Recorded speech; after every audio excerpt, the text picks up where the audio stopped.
Macmillan Audio presents Cold Crematorium, reporting from the land of Auschwitz, by József Debreczeni, translated from the Hungarian by Pál Olcsvary, and read by Laurence Dobiesz, with a foreword by Jonathan Freedland, read by Roy Macmillan.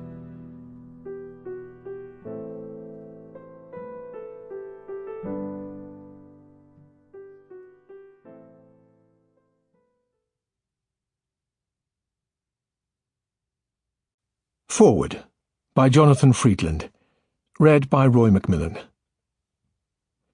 The laws of physics dictate that the further away an object is, the smaller it appears. But the Holocaust does not obey that rule. The Nazi attempt to eliminate the Jewish people is 8 decades away, and yet it only seems to loom larger, the scale of the horror more striking and more shocking as it grows more distant. What's more, instead of becoming blurrier as it recedes from view, we now see it in sharper detail.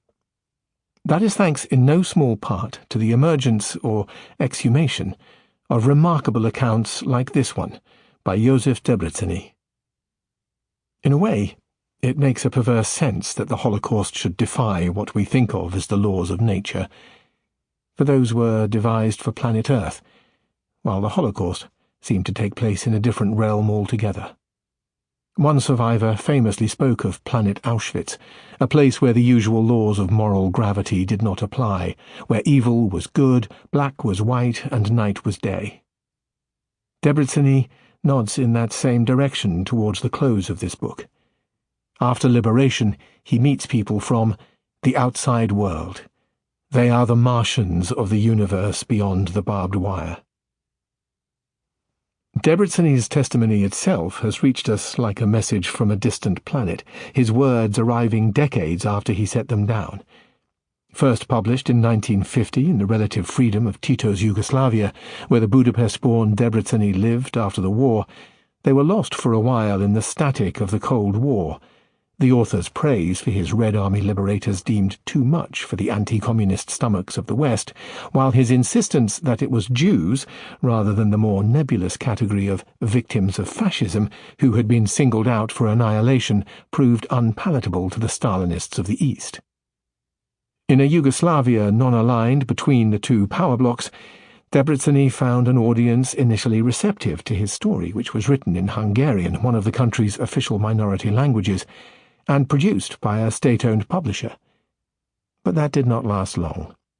By the 1960s and 1970s, Yugoslavia had become a colder house for Jews. Still, now we have the book, and it was worth the wait.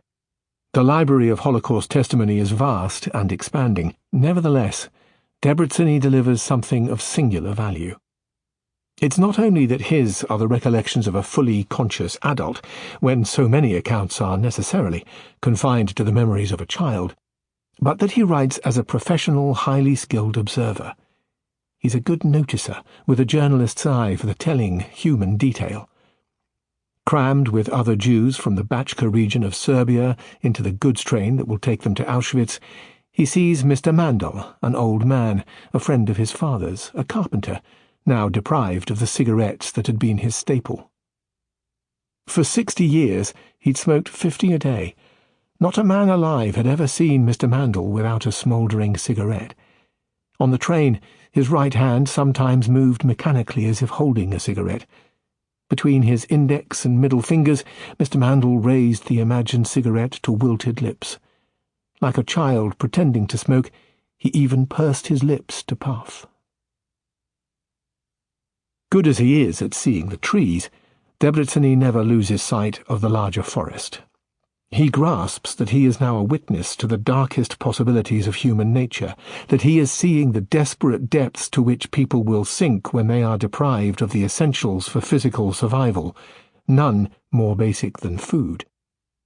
He is witness, survivor, victim, and also analyst, offering ruminations on some of the enduring questions raised by the Holocaust, among them the puzzle of how, arguably, the most cultured nation in Europe could have led the continent's descent into the most brutal savagery. This is a Sample complete. Ready to continue?